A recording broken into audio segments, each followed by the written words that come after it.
आज तहसील कार्यालयामध्ये राजूर ते लोणी जो काही पायी मोर्चा झाला त्या संदर्भामध्ये दुसरी बैठक खरं तर आयोजित करण्यात आलेली होती।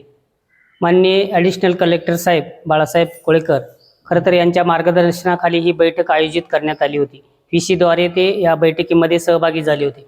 या बैठकीमध्ये प्रामुख्याने प्रांत अधिकारी साहेब, तहसीलचे सर्व महसूलचे अधिकारी, फॉरेस्टचे सर्व अधिकारी, आदिवासी विकास महामंडळ, त्याचबरोबर आरोग्य अधिकारी हे सर्व या बैठकीला उपस्थित होते।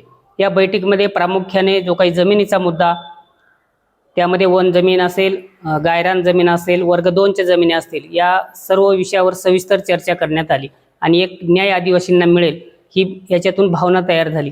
त्याचबरोबर जो काही मुख्य मुद्दा होता पाण्याचा, भंडारदरा धरणाचं जे काही पाणी आहे 100 वर्षे धरणाला झाली, पण त्याचबरोबर आदिवासींच्या विस्थापनाला सुद्धा 100 वर्षे झाली, तोही मुद्दा प्रामुख्याने चर्चेला आला आणि त्याचं जे काही सर्वेचे आदेश आहेत ते निघालेले आहेत। त्यामुळे तात्काळ त्याचा सर्वे होऊन या आदिवासींना पाणी मिळेल ही एक आशा त्यामध्ये तयार झाली।